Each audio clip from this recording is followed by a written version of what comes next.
저는 지난 2주 동안 그 성도가 이 땅에 사는 이유에 대해서 말씀을 드렸습니다. 그 성도가 이 땅에 사는 이유에 대해서 주님께서 저의 질병을 통해서 더 선명하게 보여주시고 삶의 방향을 잡게 해주신 은혜를 경험하게 됐습니다.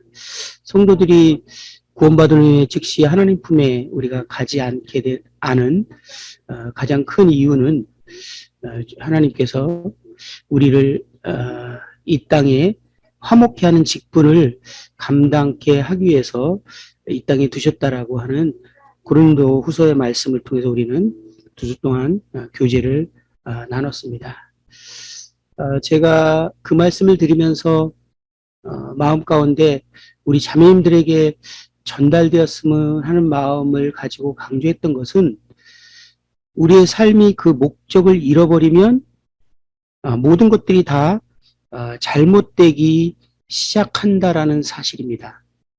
잠언의 말씀을 통해서 묵시가 없으면 백성이 방자에 행하거니와 라는 말씀을 인용해서 말씀을 드렸는데요. 이 하나님께서 우리를 향한 이 삶의 목적, 비전이 사라지게 되면, 그것을 잃어버리게 되면 우리 각자는 우리 자신이 옳은 대로 무언가를 선택하고 결정하며 삶을 살아가기 시작하게 된다는 것입니다. 이 목적을 잃어버린 상태에서 우리가 많은 선택과 결정을 하게 되면 이제 어떤 문제가 생기냐면 하나님께서 우리에게 은혜를 베푸셔서 우리의 삶의 목적을 다시 한번 방향을 잡아주시고 그것을 이제 우리가 회복하고자 하는 마음을 먹게 될 때 그때 우리의 삶을 이제 많은 조정을 해야 되는 일들이 생긴다는 것입니다.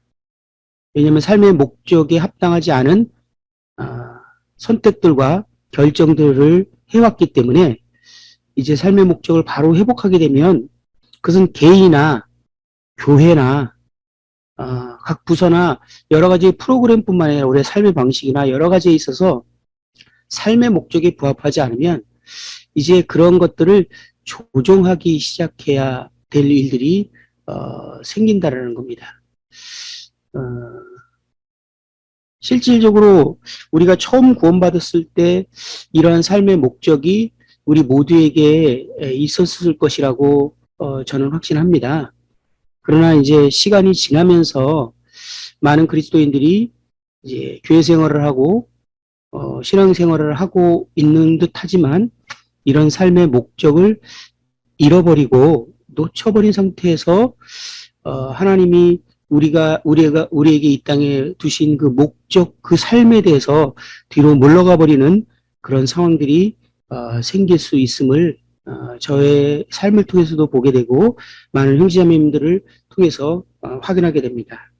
그런데 이제 하나님께서 은혜를 베푸셔서 말씀을 통해서 그런 부분에 도전을 받고 다시 그러한 삶을 회복하고자 하는 그런 마음의 결정을 하게 됐을 때 이제 아마 우리 자매님들도 그러한 중간중간에 그래 내가 이렇게 살아서는 안 되지, 내가 이 땅에 살아가는 이유가 무엇일까, 그리고 주님이 나에게 정말 원하는 삶을 무엇인가, 그리고 정말 주님께서 우리에게 맡기신 그 지상 사명을 우리가 이루기 위해서 살아가야 되지 않겠는가 라는 마음이 생겼을 때 그런 마음의 결정을 하고 난 다음에 바로 따라오는 것은 뭐냐면 그런 삶의 목적에 합당하지 않은 선택했던 많은 삶들에 대해서 조정해야 되는 일들이 생기기 시작한다는 겁니다. 그럴 때 대부분은 이 조정으로 인해서 이제 뒤로 물러나게 되고 거기서 걸려 넘어지게 되죠. 그 중에 한 예가 참 그리스도인이 이 땅에서도 안락한 삶을 살 뿐만 아니라 또 그 나라에서도 안락한 삶을 정말 그 행복한 삶을 살고 그런 것처럼 예를 들어서 오해하고 어떤 그리스도인들의 삶을 살아가다가 야, 이 땅에 살아가는 삶은 그것이 아니구나. 주와 복음을 위해서 살아가는 것이구나. 그리고 복음과 함께 고난을 받는 것이었구나. 라고 하면서 이 안락한 삶을 어쩌면 포기해야 될 상황이 왔을 때 이 삶을 조정하는 문제에서 사실 대부분 뒤로 물러나게 돼버립니다. 우리가 삶의 목적을 분명하게 하지 못했을 때 이제 많은 결정들을 하는 것들이 결국은 우리가 이 삶을 회복하게 될 때 삶을 조정해야 되는 문제들이 일어나는데요. 왜 이런 일이 일어나는가를 생각할 때 이 세상에는 어둠의 왕국과 빛의 왕국의 치열한 영적 싸움이 있다라는 걸 또 말씀을 드렸습니다. 사단은 우리의 삶을 회복하지 못하게 하는데 총력을 기울이고 있을 것입니다. 다시 말해서 우리가 교회를 열심히 다니거나 많은 종교적인 활동을 하는 거에 대해서는 사단은 그것을 방해하거나 막거나 하지 않을 것입니다. 그러나 우리가 어느 날 이제 주님께서 우리를 이 땅에 두신 그 삶의 목적을 회복하고자 하고 이제 주님께서 우리에게 주신 지상 명령을 우리 개인뿐만 아니라 교회가 이것들을 다시 회복하고 이 땅에 우리가 존재하는 이유를 다시 회복하고자 할 때 이제는 사단은 초긴장을 하게 되죠. 그것만은 허락할 수 없는 문제이기 때문에 그렇습니다.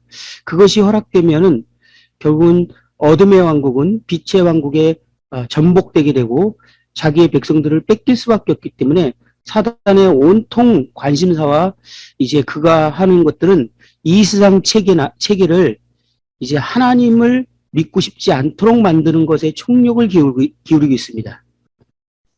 이 세상 신이라고 하는 사단은 이 세상 모든 체계, 문화, 경제, 사회 모든 영역에 있어서 사람들로 하여금 하나님을 믿지 못하도록 교묘하게 체제를 만들어 놓는 것에 총력을 기울이고 있다는 것입니다.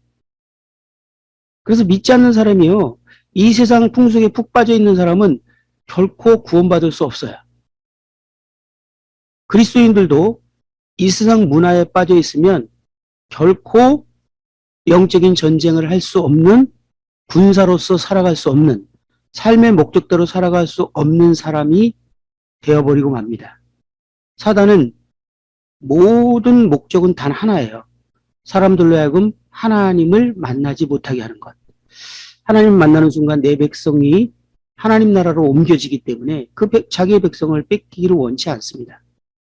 그런데 우리가 구원받기 전에는 이 사단이 우리에게 역사해서 우리가 하나님을 알지 못하도록 최선을 다해서 노력을 하겠지만 우리가 하나님 나라로 옮겨진 이후에 그러면 포기하느냐? 그렇지 않습니다. 우리를 통해서 또 구원받을 잃어버린 영혼들이 있기 때문에 우리로 하여금 싸움을 못하는 무기력한 사람으로 만들어 놓는 것이 이제 사단에 있어서는 이제 차선책, 구원받은 이후에 사람들에게 하는 정말 최선의 영적인 전쟁의 노력들일 것입니다.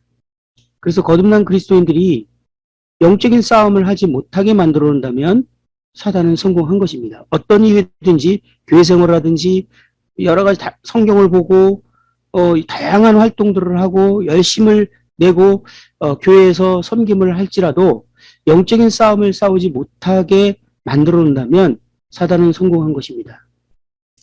이런 얘기하다가 제가 슬픈 사실이 하나 생각나는데 우리 모임에서 태어나서 아이들이 주일학교를 다니고 중고등학교를 다니고 청년부를 나오면 사단에게 철저히 이제 당한 증거가 나타납니다. 그게 뭐냐면 절대 전도할 수 없는 사람으로 만들어집니다. 저는 북북교회 2세대 청년 형제자매들이 누군지 몰라요.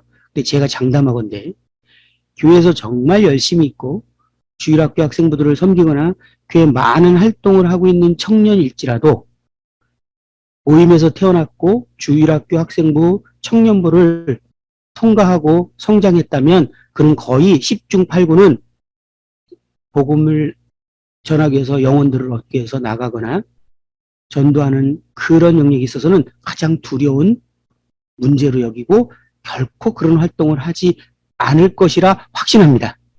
맞습니까? 누가 이것을 전략적으로 그렇게 만들어 놨을까요? 교회의 시스템을 누가 이렇게 전략적으로 결코 하나님 나라를 확장하지 못하도록 만들어 놨을까요? 우리가 그렇게 의도했을까요? 아니에요. 사단의 속임수입니다. 마찬가지로 구원받은 자매님들이 시간이 1년, 2년, 10년 지나고 10년, 20년, 30년 지나면서 점점 우리에게 삶 가운데서 나타나는 증상은 이제 전도할 수 없는 사람이 되는 것입니다. 그런데 교회에서는 인정받죠. 많은 일들을 하십니다. 존경받습니다. 성경들을 상당히 많이 알아갑니다. 다양한 그리스도인의 삶의 모습들이 나타나기도 합니다. 그런데 그는 영적 싸움을 할 수 없는 군사로서 살아갈 수 없는 사람으로 굳혀집니다. 이게 누가 원하는 것입니까? 진정한 삶의 목적을 잃어버렸어요. 이러한 영역들에 대해서 이제 삶을 회복해야겠다라는 생각을 하게 될 때 이제 제일 먼저 우리에게 다가오는 것은 이 두려움이라는 것을 제가 지난주에 말씀드렸습니다. 사단은 이것을 위해서 이제 우리 가운데 두려움을 주는 것입니다. 사단은 우리가 주님 뜻대로 살고자 할 때 삶의 조정에 대한 두려움을 생각을 통해서 공격을 할 것입니다. 히브리서에 보면 자녀들은 혈과 육에 속하였음에 그도 또한 같은 모양으로 혈과 육을 함께 지니심은 죽음을 통하여 죽음의 세력을 잡으사 곧 마귀를 멸하시며 또 죽기를 무서워함으로 한평생 매어 종노릇하는 모든 자들을 놓아주려 하심이니. 사단의 주 무기는, 첫 번째 주 무기는 사람들로 하여금 두려움을 통해서 이끌고 가는 것입니다. 주님께서 우리를 이 두려움 가운데서 해방시켜 주셨다라고 합니다. 이 죽음의 두려움에서. 그런데 사단은 여전히 우리를 이제 생각을 통해서 두려움을 주면서 이 하나님 뜻대로 살아가지 못하게 하는 것입니다. 내가 하나님 뜻대로 살아가려면 이런 대가 저런 대가를 치르게 될 텐데, 또 이런저런 삶의 조정을 해야 될 터인데, 이것에 대한 두려움으로 이제 더 이상 하나님 뜻대로 살아가지 못하도록 생각을 불어넣어서 공격을 하는 것이 사단의 첫 번째 주요 무기라는 것입니다. 디모데후서 1장 7절에 보면 하나님이 우리에게 주신 것은 두려워하는 마음이 아니다라고 이렇게 말하고 있습니다. 그러니까 우리가 하나님 뜻대로 살아가기 위해서, 삶의 목적을 회복하기 위해서 이제 그 마음을 결정할 때 우리 생각 가운데 들어오는 두려움은 하나님께로 온 것이 아니라 참 사단이 불어넣어주는 생각이라는 것입니다. 이 사단의 공격에 대한 하나님의 능력은 무엇이라고 말씀드렸습니까? 그것은 지각에 뛰어난 하나님의 평강이라고 말씀드렸습니다. 다시 말해서 환경과 상황을 초월한 하나님의 평강을 이제 하나님께서 우리에게 무기로, 능력으로 허락하셨습니다. 이것을 구원받자마자 맛보도록 해주십니다. 그래서 정말 곧 대부분 구원받을 때 극한 가운데서 구원받는 사람들이 많습니다. 어려움 가운데서, 고통 중에서, 질병 중에서, 정말 어려움 가운데서 하나님을 만나게 되는 확률이 높죠. 근데 하나님을 만나는 순간 정말 세상이 줄 수 없는, 이해할 수 없는 놀라운 평강과 기쁨과 만족감을 느끼게 되면서 이 환경과 상황들을 초월합니다. 이것이 하나님이요 맛보여 준 것이에요. 그리스도인들이 이제 이렇게 살아갈 것이라는 것에 대해서 구원받을 때 맛을 탁 보여준 것입니다. 그리고 우리는 주님과 동행하면서, 주님을 따르면서, 주님 뜻을 행하면서 우리의 삶의 목적대로 살아가면서 이 평강을, 이 기쁨을, 이 만족을 계속 맛보면서 살아가도록 하나님은 계획을 하셨습니다. 그렇기 때문에 사단이 주는 두려움과 이런 것들은 우리에게 큰 어떤 장애물이 되지 않을 수 있었습니다. 그런데 어느 날 우리는 이러한 상황에서 이제 하나님 뜻을 행하는 거에서 뒤로 물러나게 되고 심지어는 하나님 뜻을 행하는 거에 뒤로 물러났는데 하나님이 주시는 이 평강과 지각에 뛰어난 이 평강까지도 잃어버리게 되는 그러한 경험들을 하게 됩니다. 이것은 세상 사람들이 경험할 수 없는 능력입니다. 고난 중에 오는 평강. 어떻게 세상 사람들이 이해할 수 있을까요? 질병 중에 오는 평강, 기쁨, 안락한 삶을 포기한 삶에서 누리는 만족감.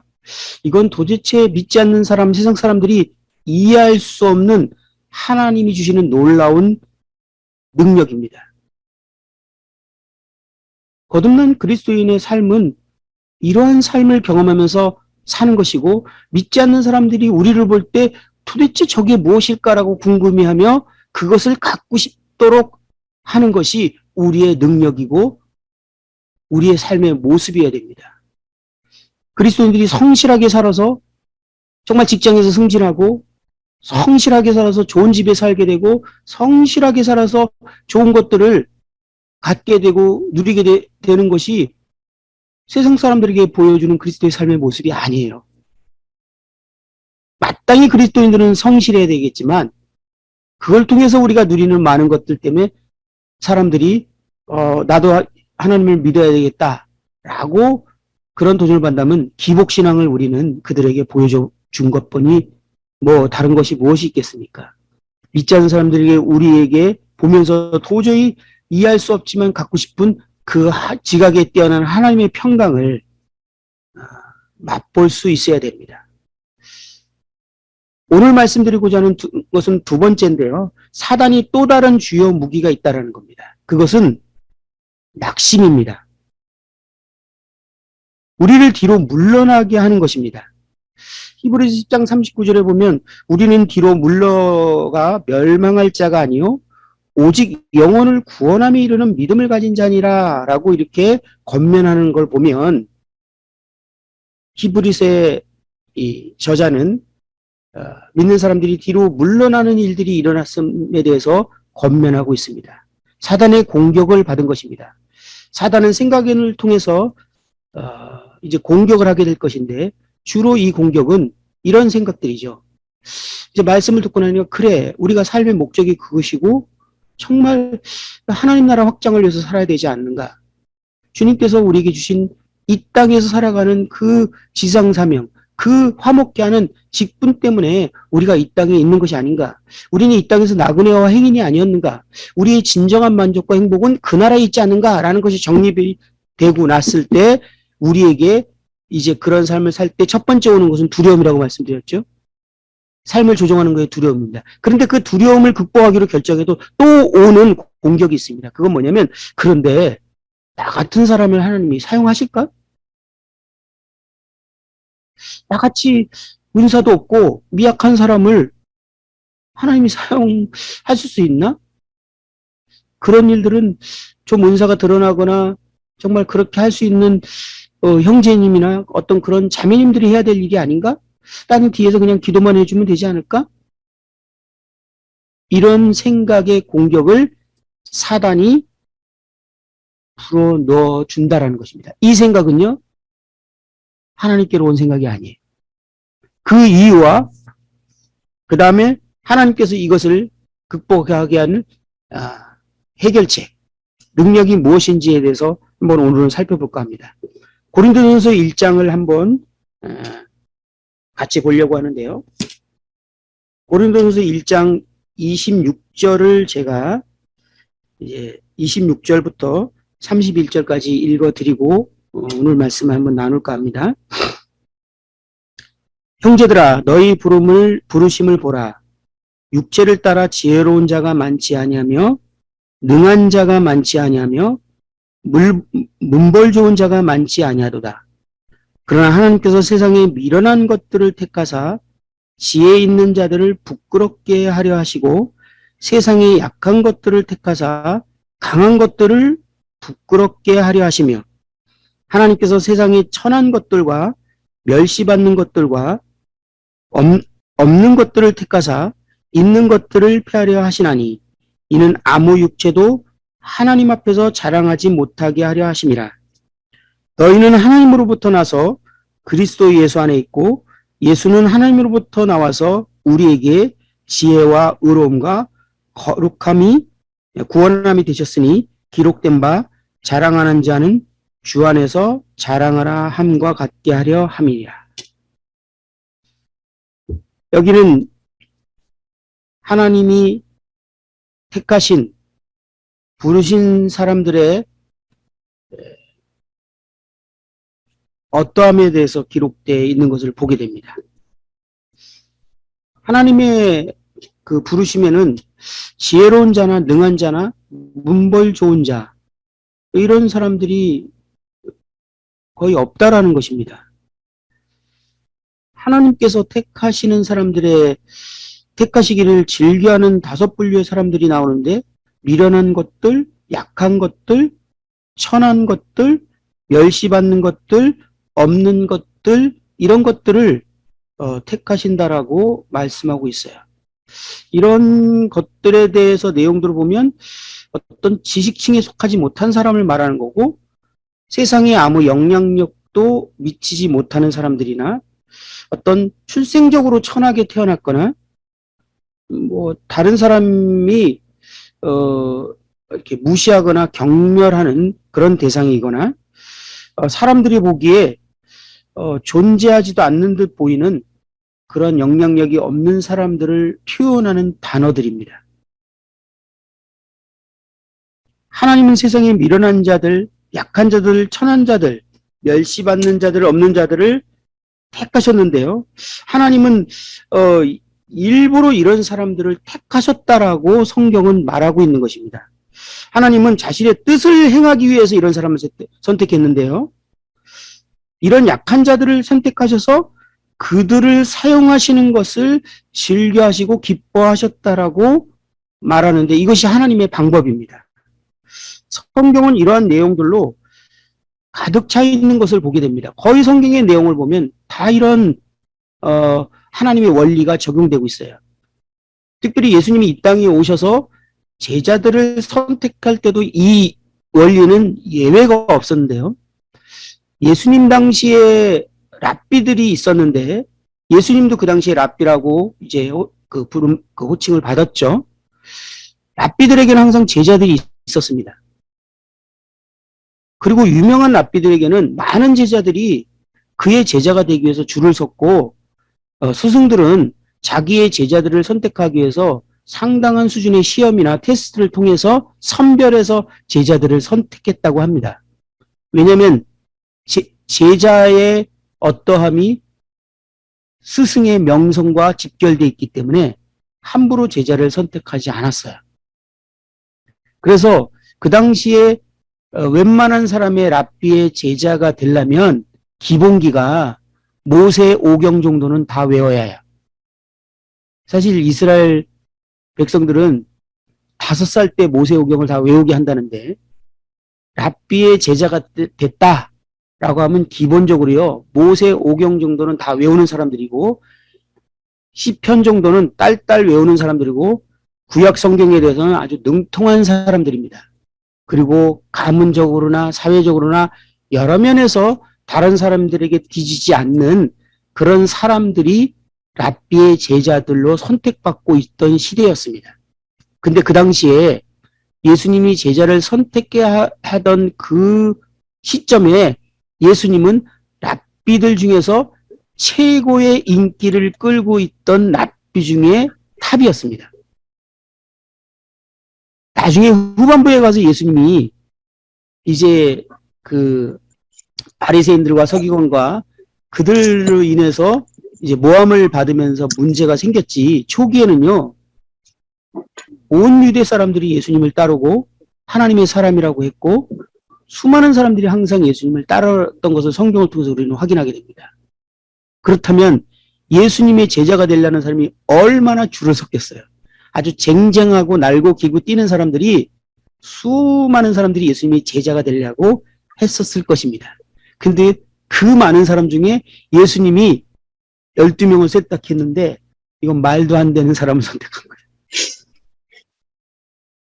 당시에 사회적으로도 정말 최하위급이었고 성경을 아는 지식에서도 이거는 수준 이하였고, 그럼 인격적으로 우리 잠시 생각해보면 알지만 사복음서에 보면 제자들 문제 많았습니다. 뭐 하나 내놓을 게 없는 집안과 지식과 인격과 사회적인 명성과 아무것도 뭐 하나 내놓을 것이 없는 사람들을 아주 골라서 선택한 것처럼 제자들을 주님은 선택을 했어요. 그렇죠. 이 패턴은, 이 원리는 구약에서부터 오늘날까지 거의 예외가 별로 없었습니다. 하나님께서 이스라엘 백성을 택하신 이유에 대해서도 설명하는 것을 보면, 하나님이 이스라엘 백성들을 택한 이유가 뭡니까? 그들을 제사장 나라가 되게 해서 그들을 통해서 자신을 세상에 드러내시기를 원하신 거예요. 이건 엄청난 직분을 이스라엘 백성들이 갖게 된 겁니다. 영광스러운 직분이죠. 하나님을 드러내는, 하나님과의, 사람들과의 중재자 역할을 하는. 그런데 신명기 7장 7절에 보면 여호와께서 너희를 기뻐하시고 너희를 택하심은 너희가 다른 민족보다 수요가 많기 때문이 아니라 너희는 오히려 모든 민족 중에 가장 적으니라. 다시 말해서 너희들이 제일 별 볼 일 없기 때문에 내가 너희들을 기뻐했어. 너희들이 제일 별 볼 일 없기 때문에 내가 너희들을 선택했어. 라고 지금 이 성경이 말하고 있지 않습니까? 개인적인 인물들에 대해서도 보면요, 대부분 그런 사람들입니다. 성경에 보면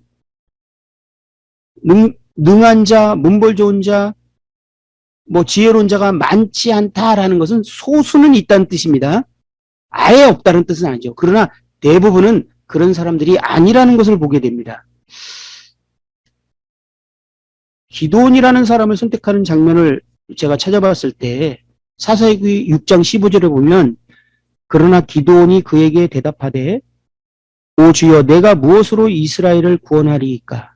보소서 나의 집은 므낫세 중에 지극히 약하고 나는 내 아버지 집에서 가장 작은 자니이다 라고 말한 고백을 보게 됩니다. 여기서 또 공통적인 게 하나 있는데, 이스라엘 백성을 선택한 하나님의 목적이 분명히 있었다는 겁니다. 기드온도 미디안의 손에서 이스라엘 백성들을 구원하기 위해서 그를 선택했다는 겁니다. 우리도 하나님께서 우리를 구원했을 때 구원을 선택한 목적이 있다는 것입니다. 그분의 뜻을 행하기 위한 목적. 그런데요, 기드온은 12지파 중에서 가장 미약한 지파, 므낫세. 그 중에서도 가장 약한 집안, 그 약한 집안 아버지 중에서 가장 작은 나. 왜 하필이면 나냐고. 라고 말했던 것입니다. 사사들을 쭉 선택한 걸 그래서 이어서 보니까 입다는요, 11장 2절 보면 길르앗의 아내도 그의 아들들을 낳았더라. 그의 아내의 아들들이 자라매 입다를 쫓아내며 그에게 이르되 너는 다른 여인의 자식이니 우리 아버지 집에서 기업을 잊지 못하리라 한지라. 이에 입다가 그 형제들을 피하여 돕당에 거주하며 잡류가 그에게로 모여와서 그와 함께 출입을 하였더라. 입다는 정말 집에서 쫓겨나서 잡류들과 거했던, 정말 세상으로 요즘 따지면 정말 실패한 인생과 같은 그런 사람이었는데 하나님 선택하셨어요. 두보라는 어떻습니까? 구약시대에 여자를 선택했다라는 것은 정말 특별하지 않습니까? 사울왕을 선택할 때 사울은 어땠습니까? 사울이 자신을 선택할 때 사무엘상 9장 21절에 보면 사무엘이 대답하여 이르되 나는 이스라엘 지파의 가장 작은 지파 베냐민 사람이 아니니까 또 나의 가족은 베냐민 지파 모든 가족 중에 가장 미약하지 아니하니까 당신이 어찌하여 내게 이같이 말씀하시나이까. 이해가 안 간 거예요, 자기가. 이스라엘 왕을 삼으려고 하나님이 목적에 의해서 우리를 선택했을 때, 사울왕을 선택했을 때 자신들도 이해가 안 가는 거예요. 드보라도 그랬고, 기도원도 그랬고, 입다도 그랬고, 제자들도 그랬고, 우리 고린도서 1장에 있는 것처럼 우리들을 선택하신 하나님께서는 우리를 통해서 분명히 이루시고자 하는 목적이 있으셨다는 거예요. 그건 위대한 목적이에요. 세상을 자기와 화목케 하는 직분. 이거는 정말 영광스럽고 위대하고 아무나 할 수 없는 그러한 목적인데, 그러한 목적을 위해서 지금 자매님들을, 저를 하나님이 기뻐하셔서 선택하셔서 우리를 구원하셨다라는 겁니다. 그런데 우리는 정말 미약하고 약하고 별 볼 일 없는 사람이기 때문에 선택을 받게 됐다라는 거예요.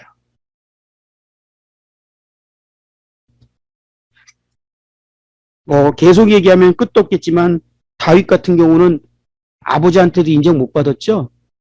그 아들 보내달라고 그러는데 일곱 명 형을 다 보내줬는데 아버지가요, 아들 더 없는 것처럼 얘기했어요. 그러니까 사무엘이 분명히 있을 텐데, 그러니까 그제야 혹 하나 있긴 한데 그러고 다윗을 보낸 거예요. 그런 사람을 하나님이 선택했다라는 겁니다. 하나님은 세상에서 약하고 멸시받는 자들, 정말 별 볼 일 없는 자들, 능력이 없고 뭔가를 할 것 같지 않은 사람들을, 할 수 없을 것 같은 사람들을 선택해서 찾으시고 그들을 통해서 그분의 뜻을 이루고자 하는 것을 하나님은 기뻐하시고, 그러한 방식을 모든 성경의 패턴에서 찾아볼 수 있다는 거예요. 왜 그렇게 하셨습니까? 그 이유가 무엇입니까? 29절에 보면 이는 아무 육체도 하나님 앞에서 자랑하지 못하게 하려 하심이라 라는 말에 답이 들려있는 것을 보게 되죠. 하나님께서는 우리를 사랑하셔서 모든 것을 주시고 자신의 아들까지도 내어주셨지만 결코 우리에게 주실 수 없는 것이 있습니다. 그건 뭐냐면 이사야 42장 8절에 보면 나는 여호와니 이는 내 이름이라. 나는 내 영광을 다른 자에게, 내 찬송을 우상에게 주지 아니하리라. 하나님이 우리를 사랑하셔서 우리에게 모든 좋은 것을 아낌없이 다 줄 수 있고, 심지어는 자신의 아들까지 내어주셨지만 결코 하나님이 주실 수 없는 단 한 가지가 있는데 그것은 자신의 영광입니다. 그거는 하나님이 주실 수 없어요. 이사야 43장 7절에 보면 내 이름으로 불려지는 모든 자, 곧 내가 내 영광을 위하여 창조한 자를 오게 하라. 그를 내가 지었고 그를 내가 만들었느니라. 이 말씀 보면 우리는 하나님의 영광을 위하여 창조되었고 지음받았다라고 말하고 있습니다. 21절에 보면 이 백성은 내가 나를 위하여 지었나니 나를 찬송하게 하려 함이니라. 하나님은 자신이 우리를 통해서 영광을 받으시기 위해서 우리를 지으셨다라고 말하고 계십니다. 그렇기 때문에 하나님은 자신이 영광을 받는 것은 결코 누구에게도 빼앗길 수 없다라고 말하고 계십니다. 더 강력한 말씀을 한번 읽어보면요. 이사야 48장 9절에 보면 이렇게 말하고 계십니다. 내 이름을 위하여 내가 노하기를 더디할 것이며 내 영광을 위하여 내가 참고 너를 멸하지 아니하리라. 하나님이 노하지 아니하고 심판하지 않고 멸하지 않는 이유가 있다면 우리의 어떠함이 아니라 자신의 영광을 위해서 그렇게 하시겠다라는 거예요. 그러면서 11절에 보면 놀랍고 충격적이고 인본주의 사상을 정말 부서 깨트리는 표현이 나오고 있습니다.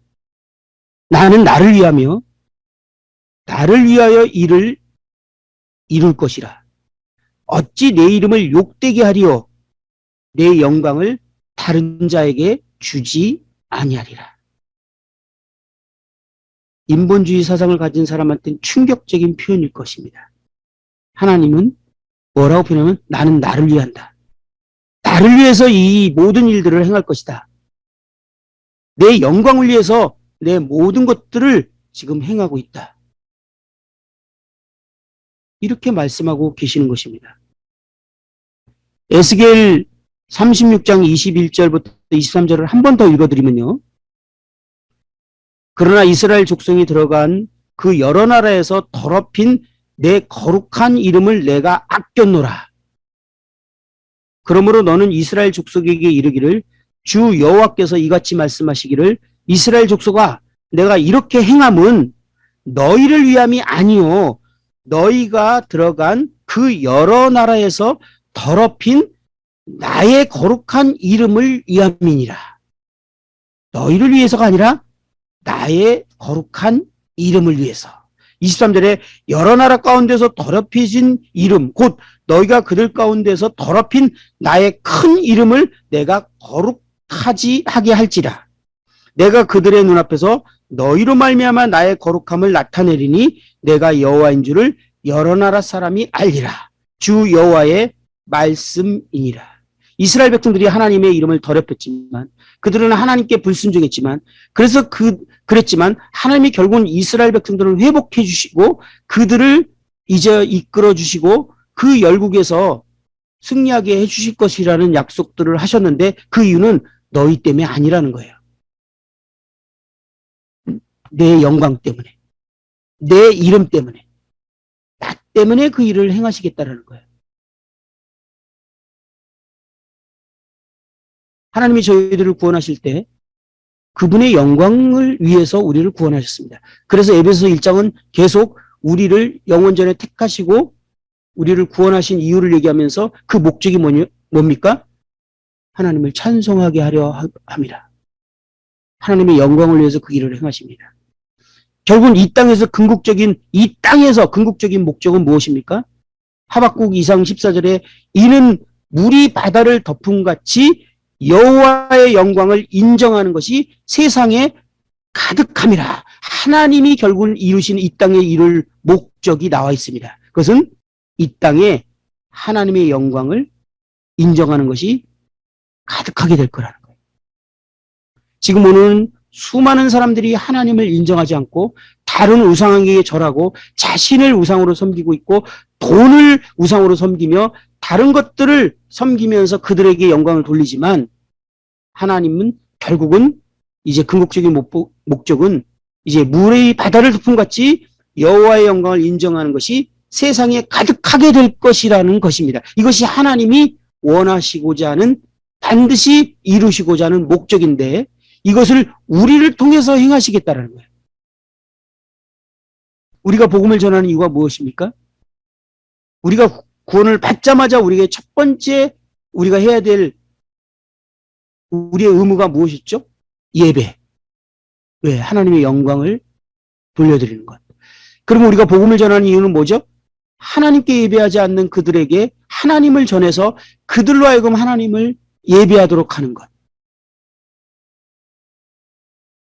결국은 하나님은 모든 사람에게 영광을 받으실 것입니다. 이 일을 이제 이루시기 위해서 사람들을 택하기 시작했는데 그게 자매님들이십니다. 그런데 그 택한 조건이 뭐냐면 가장 미약하고 별 볼 일 없고 능력이 없고 세상에서는 인정받지 못하는 영향력 없는 사람들로 골라서 선택하시겠다라는 거예요. 하나님의 궁극적인 이 땅의 목적이 그것일 뿐만 아니라 영원 세계에서 하나님의 궁극적인 목적은 무엇입니까? 결국은 천사와 모든 천사가 보좌와 장로들과 내 생물의 주위에 서 있다가 보좌 앞에 엎드려 얼굴을 대고 하나님께 경배하며 이르되 아멘 찬송과 영광과 지혜와 감사와 존귀와 권능과 힘이 우리 하나님께 세세토록 있을지어다 아멘 하고 예배드리는 장면을 우리는 계시록을 통해서 보게 됩니다. 결국은 하나님이 영광을 세세토록 받는 것이 하나님의 목적이에요. 그래서 오늘날 가장 큰 죄는 무엇입니까? 오늘날 성경이 말하는 가장 큰 죄는 무엇이냐는 거예요. 이거는 복음을 전할 때도 구도자들에게, 우리 자녀들에게 반드시 전달돼야 될 진리인데, 그것은 하나님의 영광을 가로채는 것입니다. 사도행전 12장에 헤롯이 하나님의 영광을 가로챘다가 하나님이 쳐서 죽는 장면이 나옵니다.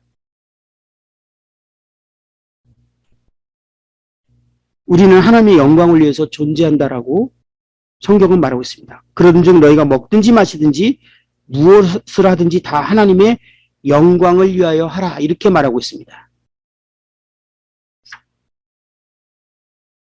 자, 이렇게 길게 제가 말씀드렸던 이유는 하나님이 우리를 통해서 영광 받으시는 방법은 강한 자를 사용하시는 것이 아니라 약한 자를 택하셔서 하나님의 능력이 그를 통해서 나타나게 되는 것이 하나님의 방법이고 하나님이 즐겨 사용하시는 뜻이라는 것입니다. 그것만이 하나님의 영광을 받을 수 있는 길이에요. 그래서 저도 참 하나님이 가장 싫어할 때가 무엇이냐면, 제가 성공적으로 주님을 섬기거나 좋은 열매를 맺었을 때, 그 영광을 가로챘을 때 그것이 가장 심각한 상황이라는 것을 이제 어느 날부터 알게 됐습니다. 하나님이 가장 싫어하는 것이에요. 그 하나님의 영광을 가로채는 것. 그런데 우리 육신의 본성은요, 끊임없이 하나님 자리에 앉아서 자기가 영광 받으려고 해요. 그 영광 받는다는 게 뭐죠? 인정받는다는 거, 칭찬받는다라는 거, 존귀함을 받는다는 거. 그러니까 자아는요, 무시당하는 거 제일 싫어해요. 뒤처지는 거 제일 싫어해요. 별 볼 일 없고 아무것도 못하는 거 제일 싫어해요. 자아는요, 하나님 자리에 앉아서 영광 받는 것이 모든 삶의 목적이에요.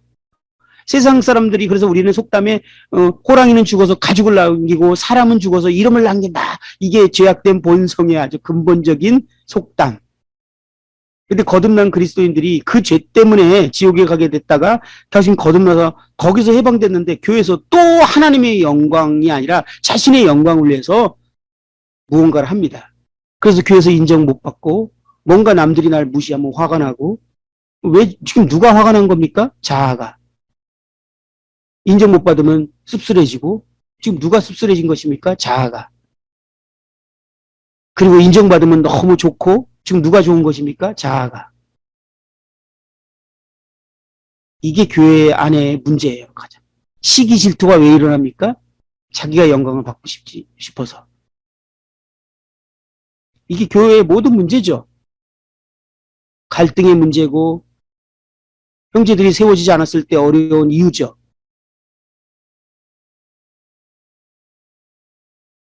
근데 하나님은요, 그 영광을 결코 뺏기지 않으시겠다라는 거예요. 우리에게 모든 것을 다 주시지만 하나님의 영광은 결코 허락하지 않으실 거라는 거예요.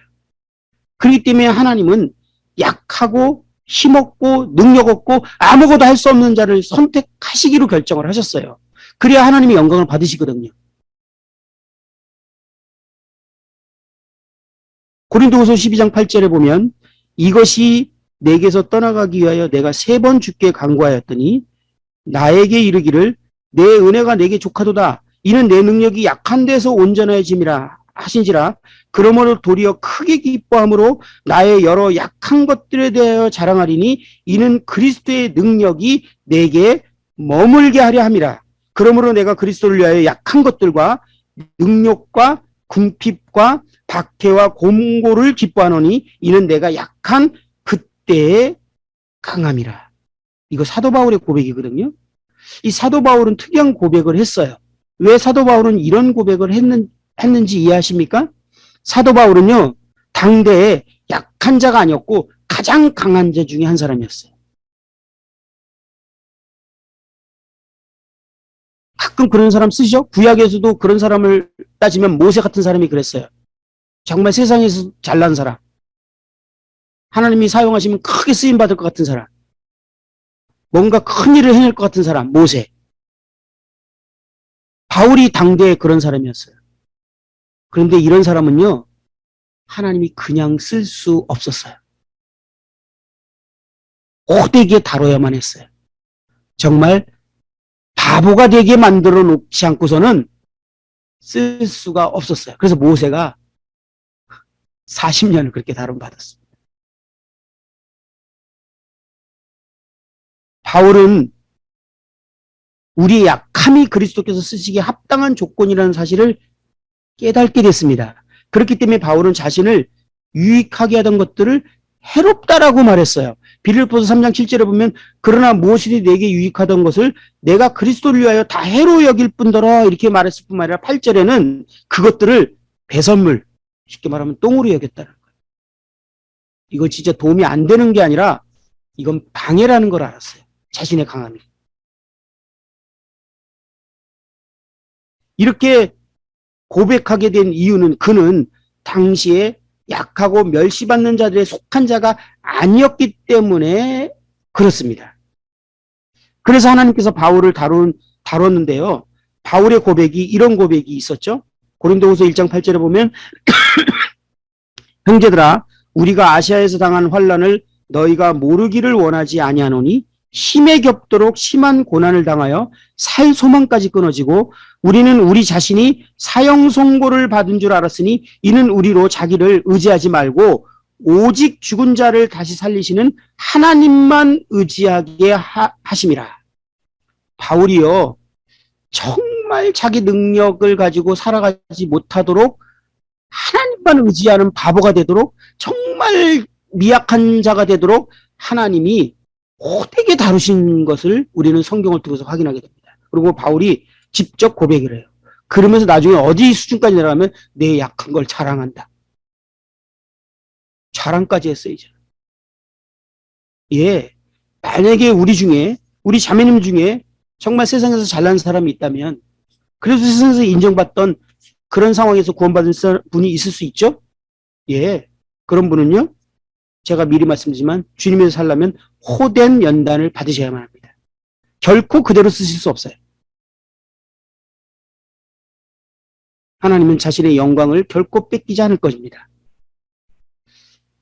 지금까지 말씀들을 참고해 볼 때 우리 대부분의 성도님들은 하나님께서 사용하시기에 정말 좋은 조건 아닙니까? 제가 북부는 잘 모르지만 저희 지금 이천교회만 해도요. 딱 이런 사람들만 모아놨어요. 어떤 교회는 뭐 그렇지 않을 수도 있어요. 그렇지만 아니요. 대체적으로는 성경을 볼 때 그런 사람들만 모아놨어요. 그런데 신기한 건요. 실질적으로 하나님께서 그러한 사람들을 통해서 하나님의 역사가 힘있게 나타나지 못하고 있다는 거예요.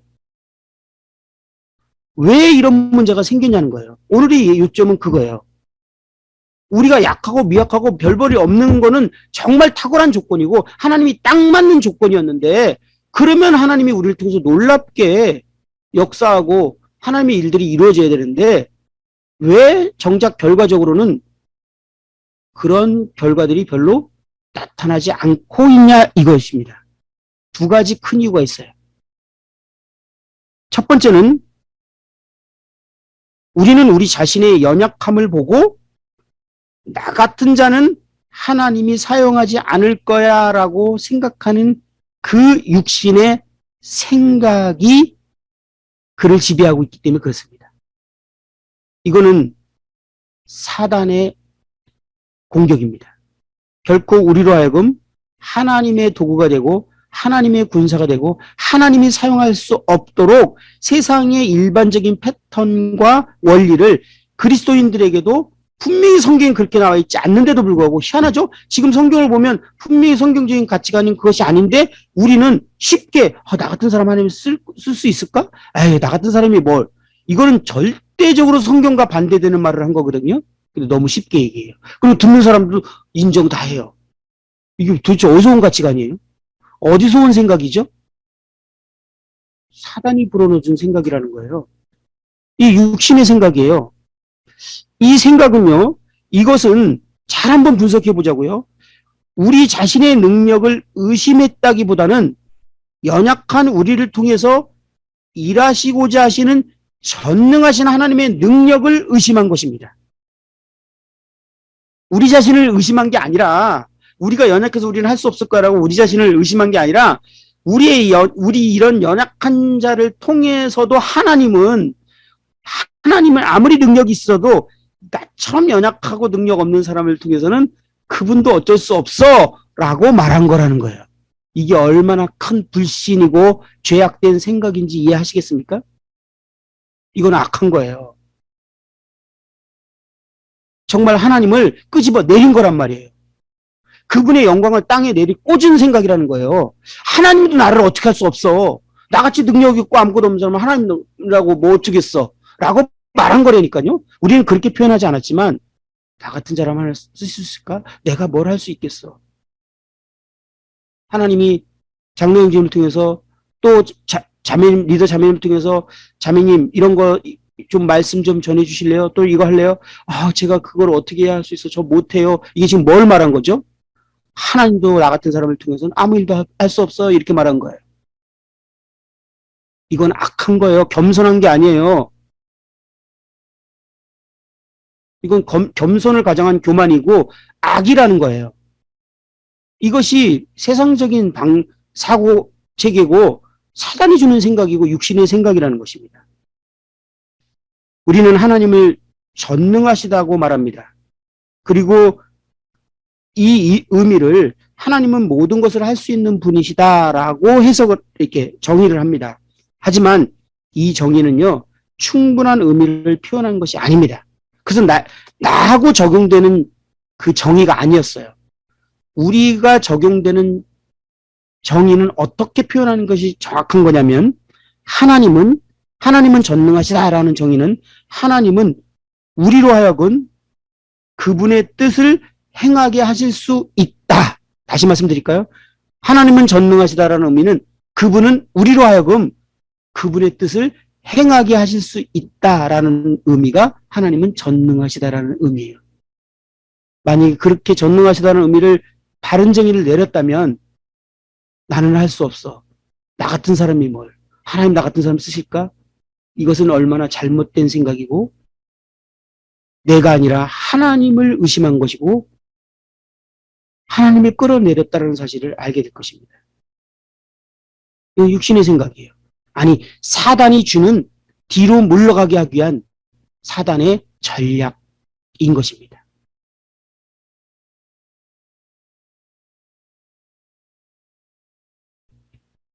두 번째 생각이 무엇이죠? 두 번째 생각이 우리는 우리 자신을 강화해서 하나님을 섬기고자 한다는 것입니다. 참 이상하죠, 우리는. 참 우리는 신기해요. 굳이 하나님이 약한 우리를 선택했는데 우리는 우리 자신을 강화해서 하나님을 섬기고 싶어 해. 하나님께서 굳이 약한 자를 택하셔서 사용하시자 했는데 우리는 굳이 우리를 강한 자로 만들려고 해요. 왜 이런 증상이 나타날까요? 이것은 죄악된 본성에서 나오는 증상입니다. 이 육신의 생각이에요. 사단의 공격입니다. 육신의 생각은 사망입니다. 육신에 있는 자는 육신의 생각은 하나님과 원수가 되는 것입니다. 육신에 있는 자들은 하나님을 기쁘시게 할 수 없습니다. 그 생각이 무엇이라고요? 나 같은 사람은 하나님이 사용할 수 없을 거야. 내가 무엇은 하나님을 할 수 있어. 라는 육신적인 생각. 두 번째는 하나님을 위해서 살겠다고 하는 사람들이 또 넘어지는 육신적인 생각. 자신을 강화시키는 것. 내가 부족한 것들을 보완하고 갖추고 해서 내가 하나님을 위해서 정말 제대로 쓰임받고 싶고 쓰임 받으려고 하는 것. 그래서 결국은 잘 돼서 영광 받으시려고요. 그게 육신 생각이에요. 결국은 영광 받는 거잖아요. 하나님은 그것을 결코 허락하지 않을 거라는 거예요. 우리에게는 치열한 영적 싸움이 있다는 것을 항상 기억해야 합니다. 치열한 싸움이요. 외부로부터 하나님 나라가 확장되고 사단의 나라가 전복되어지는 그런 외적인 실제적인 전쟁이 있기 전에 먼저 우리 안에서 끊임없는 싸움이 일어날 거예요. 오늘 말씀드린 것처럼, 지난주에 말씀드린 것처럼 전쟁이 일어날 겁니다. 내적인 전쟁. 육신과 이 새 생명과의 싸움. 사단과 이 성령과의 싸움이 우리 안에서 일어날 거라고요. 사단은 두려움으로 또 낙심으로 공격해 올 거고, 우리 안에 성령님께서는 평강으로 믿음과 신뢰로 이 싸움을 이겨나가도록 우리를 이끌어 가실 것입니다. 이런 싸움이 있다는 사실을 인식한다라는 것이 정말 중요해요. 우리는 빛의 왕국과 어둠의 왕국 사이의 끝없는 싸움을 명확하게 인식할 수 있는 안목을 계속 유지해야 한다라는 것이 정말 중요한 겁니다. 이 교회적인 공동체적인 싸움이 있기 전에 먼저 자매님들의 마음 안에서 이러한 지금까지 드렸던 말씀 내용과 같은 이러한 마음의 싸움이 치열하게 있게 될 것입니다. 왜 이런 전쟁이 있죠? 왜 이런 싸움이 있죠? 하나님은 우리를 목적을 가지고 선택하셨고 우리를 그 목적을 위해서 사용하시기를 원하신다는 거예요. 사단은 그것을 너무나 잘 알아요. 그래서 우리를 그렇게 사용하지 못하도록 무기력하게 만들고 그런 싸움을 싸우지 못하는 사람으로 만들기 위해서, 그런 군사가 되지 못하게 하기 위해서 미연에 개개인의 마음 가운데 사단이 역사하고 있다는 거예요. 근데 이것을 영적인 전쟁으로 인식하십니까? 이런 두려운 마음이 오는 것, 뒤로 물러나게 하는 것, 이것이 영적 싸움이라고 생각하셨습니까? 세상 가치관은요, 세상 체계는요, 이런 것들을 너무나 당연한 걸로 여기도록 체계를 해놨어요. 그러니까 세상 체계에 맞는 생각으로 내가 생각을 하니까 이것이 잘못된 생각이라고 생각도 하지 않을 뿐만 아니라 영적인 싸움이라고 생각하지도 않아요. 그렇게 완벽하게 사단은 우리의 생각을 세상 체제에서 헷갈리게 해놨다는 거예요. 성경과 반대로. 그래서 이걸 영적인 싸움으로 생각하지 않고 있다는 거예요. 그래서 우리로 하여금 싸울 수 없는 군사로 만들고자 하는 것이 사단의 목표라는 것입니다. 그 주무기가 두려움과 낙심이라는 것을 오늘 말씀드렸습니다. 시편 78편 9절에 보면 에브라임 자손은 무기를 갖추며 활을 가졌으나 전쟁의 날에 물러갔도다. 이렇게 말하고 있습니다. 이것이 무슨 의미로 다가오십니까? 에브라임 자손들이 조종의 대가에 대한 두려움을 이렇게 만들어 놓지는 않았을까요? 무기를 갖추고 활을 갖췄는데 막상 전쟁의 날에 물러가 버린 거예요. 두려움이 온 거예요.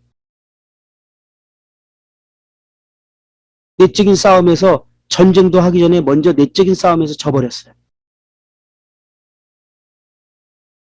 우리 자매님들 주어 복음을 살고 영적인 전쟁이라는 생각을 하고 하나님 나라 확장을 생각하면 그런 생각 들지 않습니까?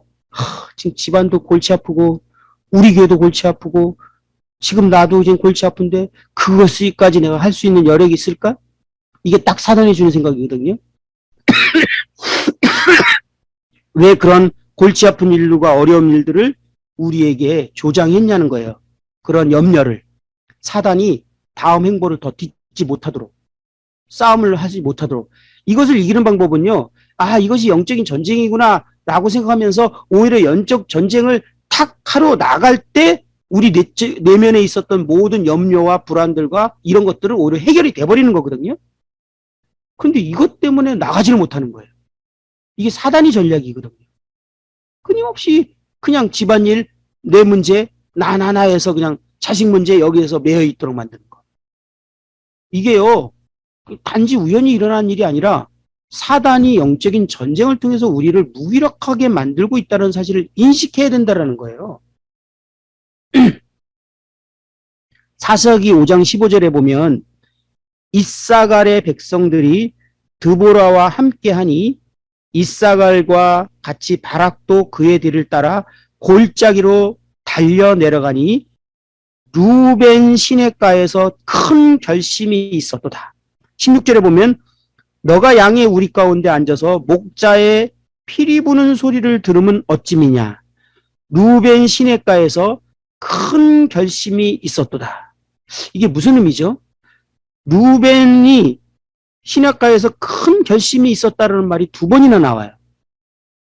쉽게 말하면 지금 드보라가 전쟁을 이제 선포한 거예요. 그리고 군사들을 모집령을 한 거예요. 12지파를. 루벤이 그 전쟁의 나팔을 들고 큰 결심이 일어난 거야. 아, 그래, 내가 싸워야지, 우리가.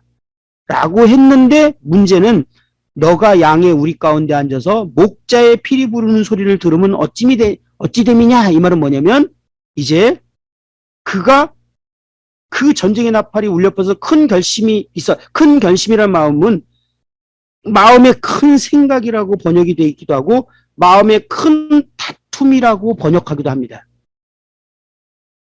루벤 지파가 군대 소집령을 듣고 마음에 동료가 된 거예요. 마음이 뜨거워진 거예요. 아, 그래, 나가 싸워야지. 그런데 그들은요, 많은 생각, 내적인 싸움으로 인해서 뒤로 물러나 버렸어요. 그들에게는 전쟁의 나팔 소리보다는 목자의 피리 부는 소리가 더 크게 들렸습니다. 목자의 피리 부는 소리가 뭐냐? 그들의 직업, 그들의 사업. 이것이 더 크게 들렸어요. 그들이 지금 하고 있는 직업, 사업, 그 어떤 것들이 더 큰 문제로 온 거예요. 싸워야 되는 것도 아는데 그럼 내 사업은 어떡하지? 그들은 자원자로 가서 전쟁을 수행할 마음에 그 결심이 있었는데 그러나 그들은 이 사업의 요청과 가족들의 필요의 요청이나 이런 것에 귀를 기울이면서 전쟁의 날에 뒤로 물러나서 이들은요 전쟁이 끝난 다음에 부끄러운 명단에 딱 오르게 됩니다. 루벤 지파, 뒤로 물러난 지파. 사사기 5장에 보면 그 드보라가 읽은 시에 명예로운 지파가 있고 부끄러운 지파의 명단들이 쭉 나와요. 그 중에 이 루벤 지파가 들어갑니다. 이유가 이거였다는 거예요.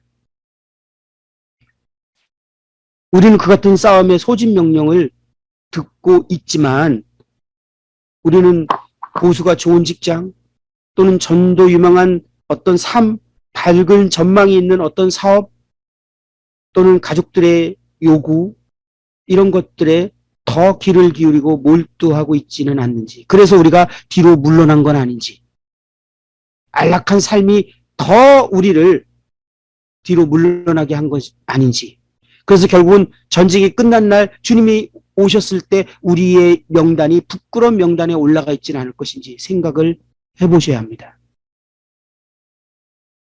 더 슬픈 것은 마지막 항구절을 읽고 마무리하겠습니다. 사사기 5장 8절에 보면 무리가 새 신들을 택하였으므로 그때 전쟁이 성문에 이르렀으나 이스라엘의 4만 명 중에 방패와 창이 보였던가. 지금 무슨 말을 하고 있죠? 이스라엘 백성들이 전쟁을 해야 될 상황이 왔습니다. 그런데 이스라엘의 4만 명 중에 방패와 창이 하나도 없었다고. 이스라엘 공동체는 전쟁이 필요한 시점에 무기가 하나도 없었습니다. 전쟁에 대한 대비가 전혀 없었던 것입니다. 이처럼 교회 공동체도 이 땅에 존재하는 목적을 잃어버릴 수 있다는 것을 보게 됩니다. 두려운 일입니다. 자매님들, 저는 자매님들과 서울 북북교회에 대해서 잘은 모릅니다. 그러나 전쟁을 싸울 무기들이 준비되어 있습니까? 또는 전쟁의 나팔이 울렸는데 목자의 피리 소리가 더 크게 들립니까? 그것으로 뒤로 물러나신 건 아닙니까? 주님이 저희들에게 다시 한번 도전의 말씀을 하십니다. 내가 너에게 생명을 연장해 준다면 무엇을 위해 살래? 내가 너희들에게 무엇 때문에 더 시간을 연장해 줄까? 너희들이 이 땅에 살아가야 되는 이유는 무엇이냐? 그 목적이 분명치 않다면 너희들의 삶의 목적이 안락한 삶과 행복한 삶과 평안한 삶이라면 이곳이 더 좋지 않겠느냐? 라고 하나님이 우리에게 도전하지 않겠습니까? 다시 한번 우리의 삶을 돌아보는 시간이 되었으면 하는 생각에 이 말씀을 드렸습니다. 함께 기도하고 마치도록 하겠습니다.